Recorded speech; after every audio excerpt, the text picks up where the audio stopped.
Halo, Diazen. Bertemu lagi di channel Dia Misteri. Gimana kabarnya kalian semua? Pasti baik-baik aja. Terima kasih udah klik video ini dan terima kasih juga buat Dina yang udah ngirimin cerita ini. Jangan lupa ucapin terima kasih untuk Elegan yang udah support video ini dengan ngasih kita kaos. Kalian bisa cek semuanya, katalognya si Elegan ada di Instagram, aku cantumkan di bawah atau di sini juga ada. Kalian bisa custom semua produk baju mulai dari kemeja, kaos, jas, celana pendek, jaket, tas, topi dan lain-lain. Custom dengan harga suka-suka. Keren nggak? Recapnya kemarin adalah akhirnya si ibu ini dibawa oleh si Mbah untuk tinggal sementara di sana, dan seluruh anggota keluarga yang ada di rumah itu harus saling ngabarin kalau misalkan mereka lagi keluar rumah atau lagi ada di dalam rumah, takutnya ada yang menyerupai salah satu dari mereka. Dan yang terakhir, si Dina ini mulai berada di ambang antara percaya dan nggak percaya dengan hal-hal mistis seperti itu. Oke, nggak usah berlama-lama lagi, kita akan langsung lanjut ke ceritanya. Dengerin baik-baik.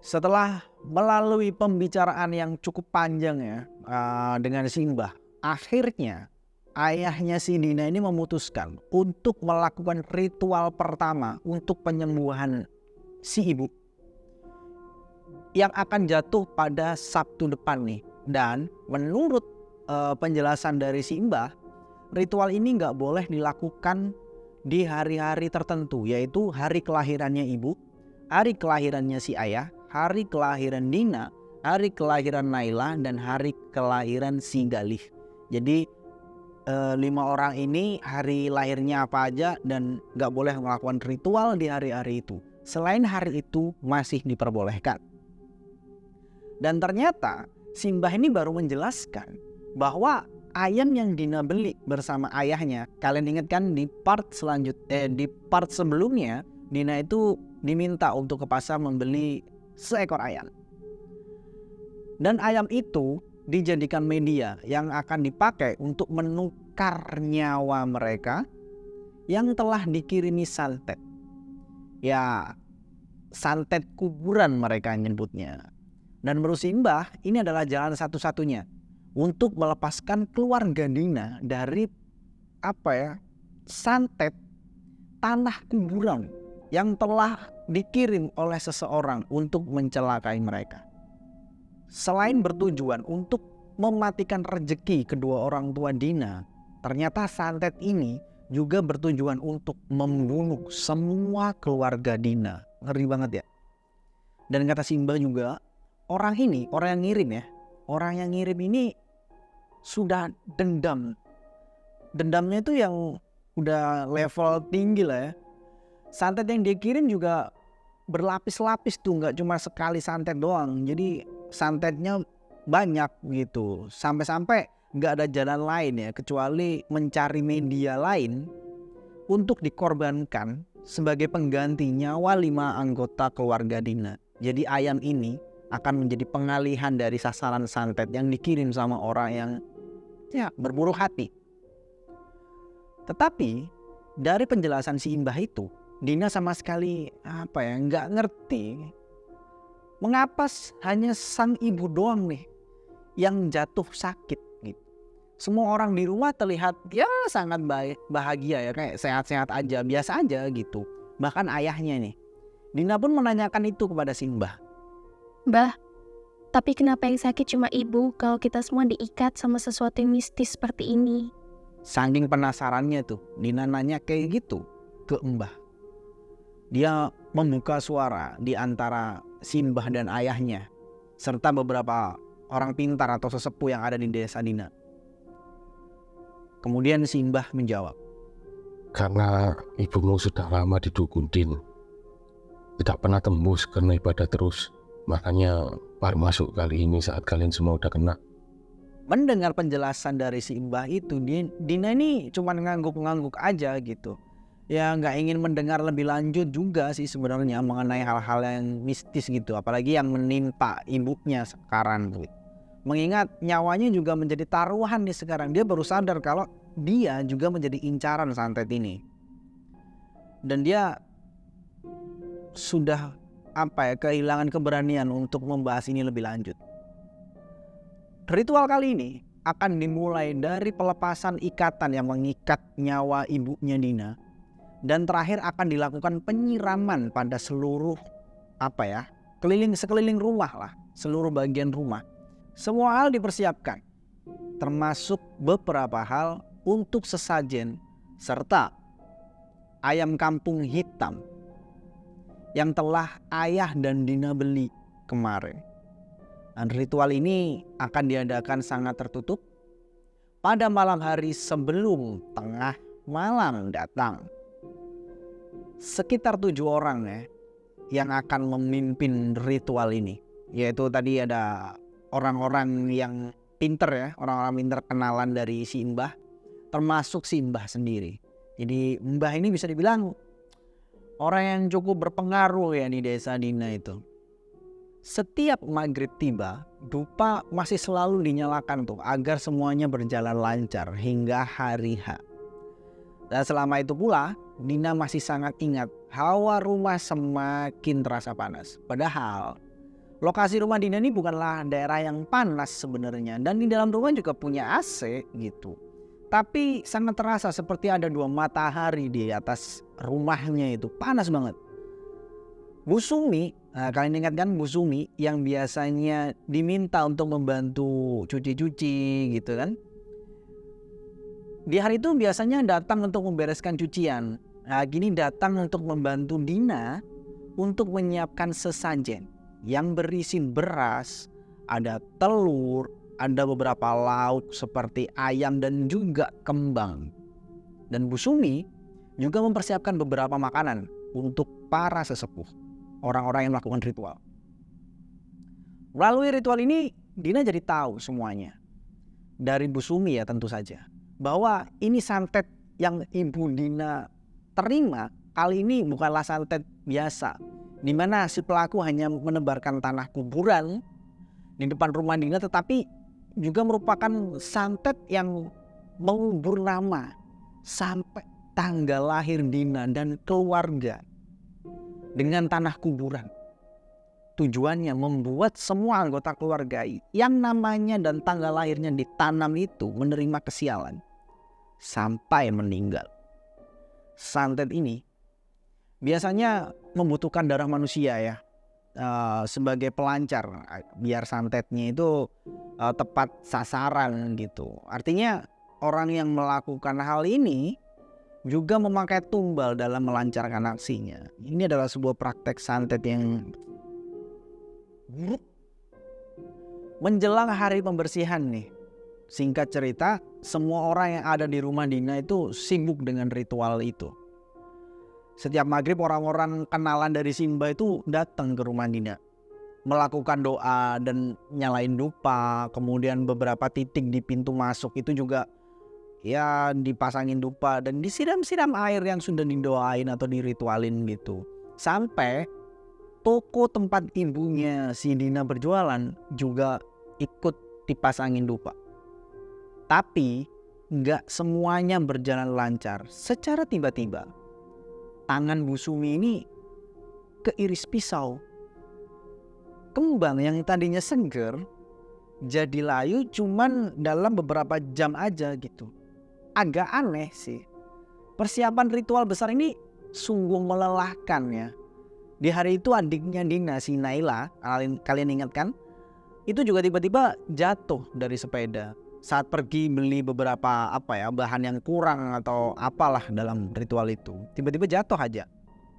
Ibu Dina yang akan diobatin semakin uring-uringan, emosinya nggak terkontrol dan bahkan lebih parah dari orang yang kesurupan sekalipun. Ibu Dina ini terlihat seperti ODGJ.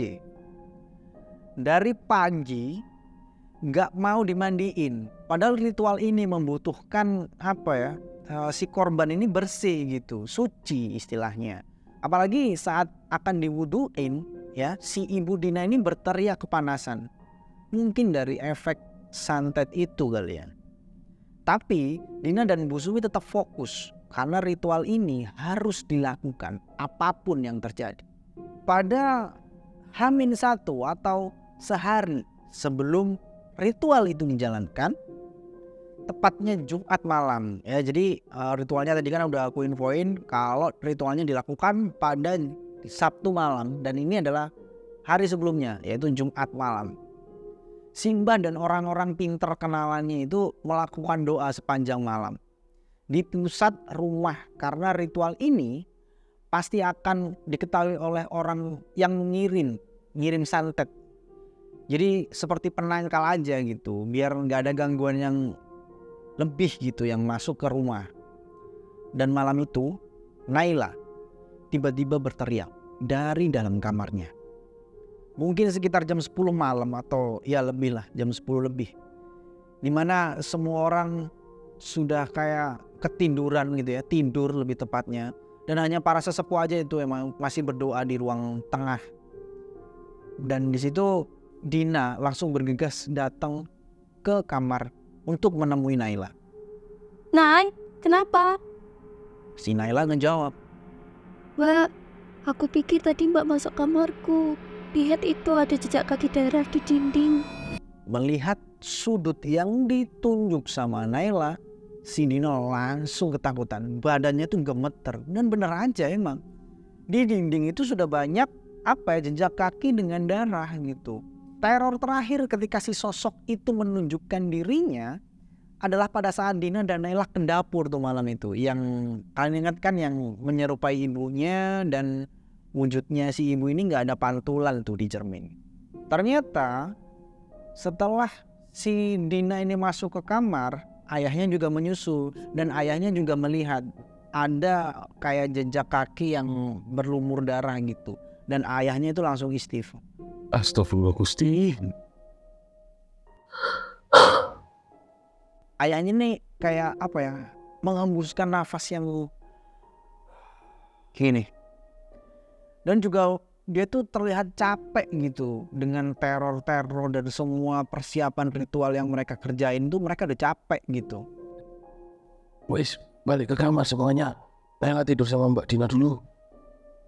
Ucap si Mbah yang tiba-tiba datang dari belakang ayahnya. Dan semua orang setuju. Mereka akhirnya kembali ke kamar masing-masing dan Dina, Naila cuman bisa ngelamun malam itu.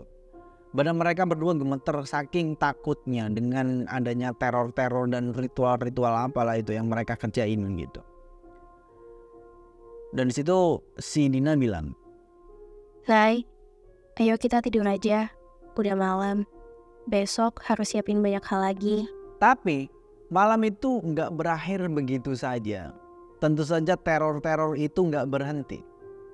Malam itu untuk pertama kalinya Dina mendapatkan semacam mimpi yang buruk gitu sepanjang hidupnya. Sekedar informasi ya, Dina ini sangat mirip dengan ibunya dan juga lahir di tanggal yang sama. Artinya mereka berdua memiliki weton yang sama. Dalam mimpi itu, Dina mengaku seperti berada di rumahnya, di meja makan bersama ibunya aja. Dan dia mengingat bahwa ibunya ini lagi pakai daster panjangnya yang biasa itu.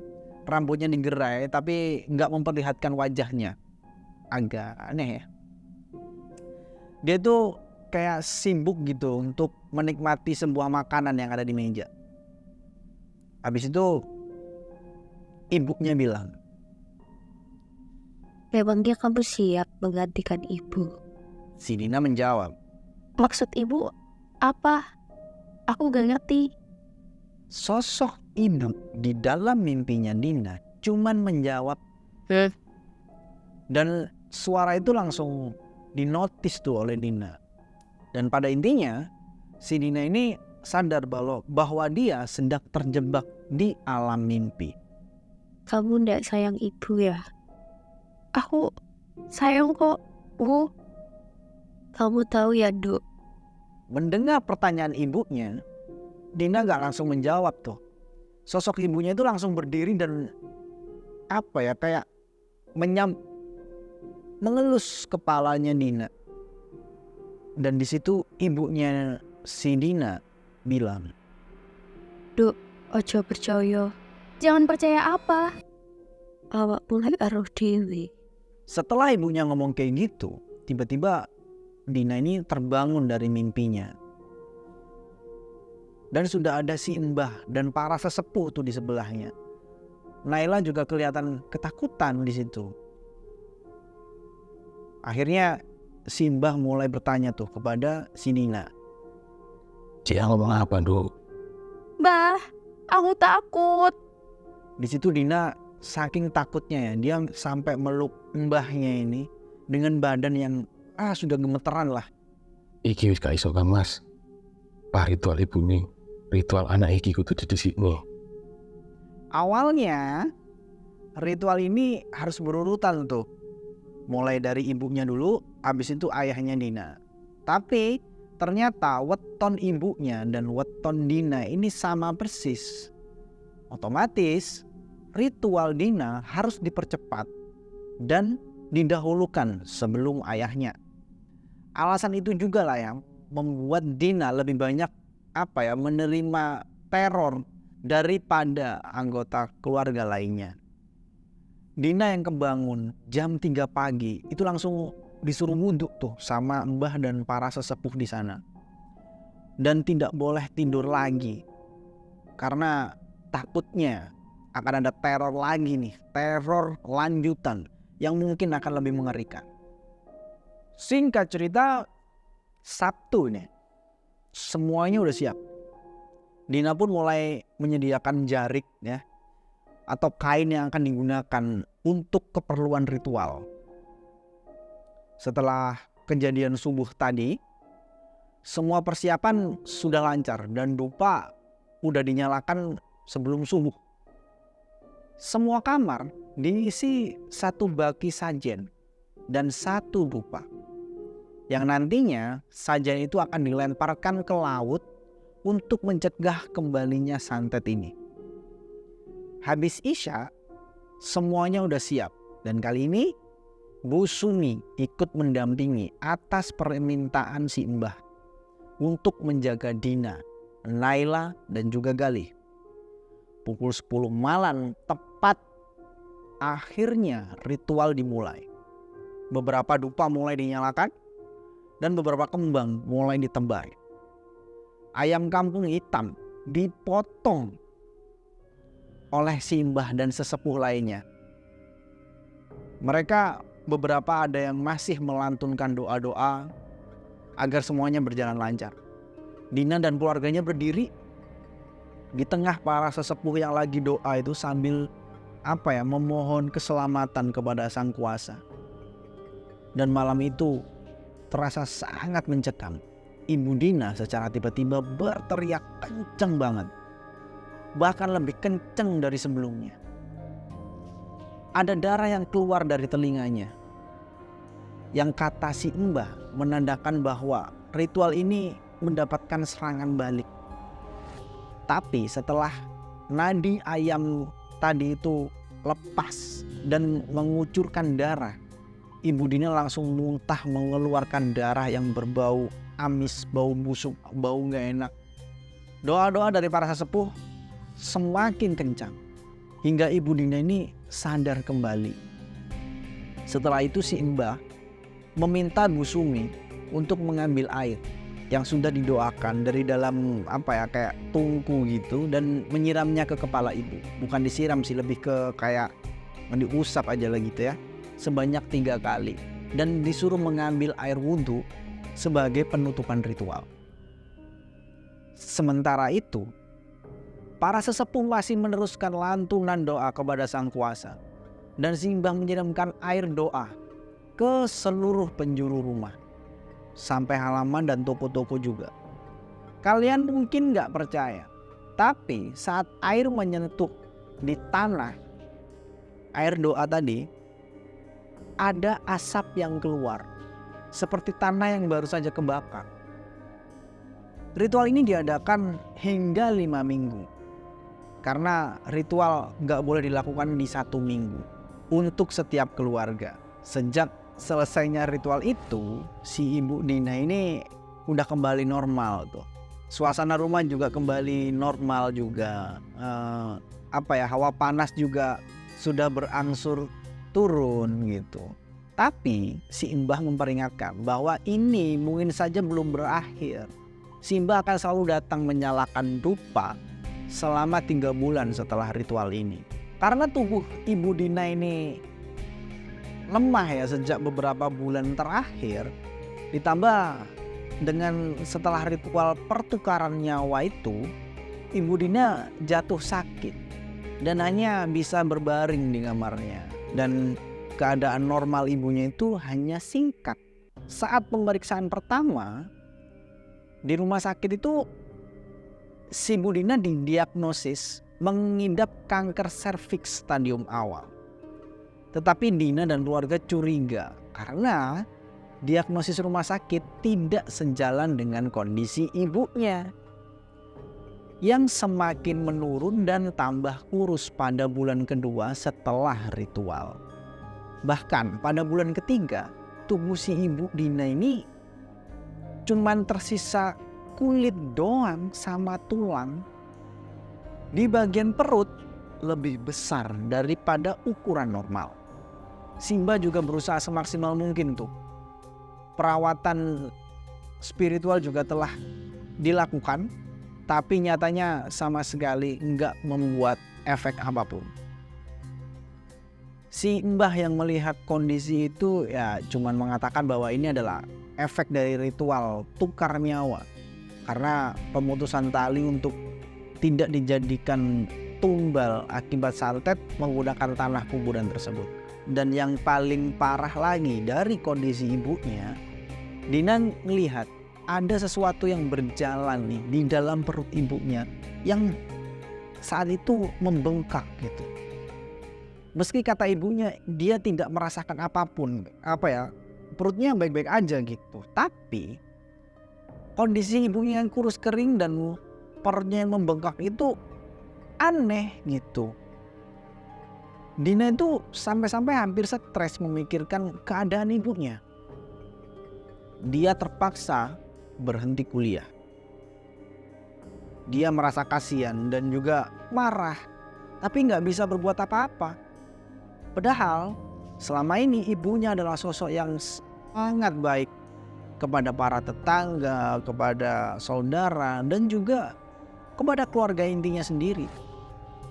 Dan entah siapa yang menjadikannya seperti ini.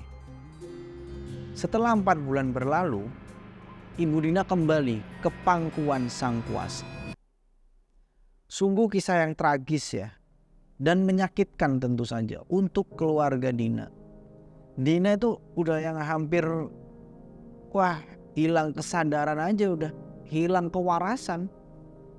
Perasaan bersalahnya pada ibunya itu gak bisa dia ungkapkan, gak bisa gak bisa didamaikan gitu. Semuanya kayak gak ngebantu. Perasaan marah yang gak bisa dia luapkan juga. Setelah kepergian sang ibu hanya berselisih 1 bulan, sang ayah menyusul. Jadi ayah Dina ini tiba-tiba sakit akibat ditinggal sama sang istri untuk selama-lamanya. Ya udah sakit aja gitu. Sementara Naila dan Galih tinggal bersama si Mbah setelah kepergian kedua orang tuanya.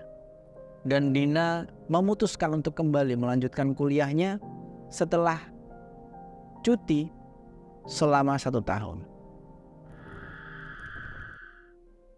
Itu tadi adalah sebuah cerita yang cukup membagongkan dari sisi ending ya. Kita tahu terornya itu habis-habisan. Kita berpikir bahwa itu adalah happy ending dan ternyata sad ending. Ibunya Dina akhirnya pulang ke pangkuan sang kuasa dan kemudian disusul oleh ayahnya. Ini adalah perbuatan yang keji ya untuk orang-orang yang mengirimkan santet. Tapi apapun itu, kita doakan semoga kita dijauhkan dari hal-hal seperti itu. Semua bilang amin? Amin. Oke. Segitu dulu cerita dari Dina yang sudah dikirimkan kepada redaksi Diadona. Terima kasih banyak sudah mengirimkan cerita. Semoga kamu sehat selalu dan jangan lupa kalian pesen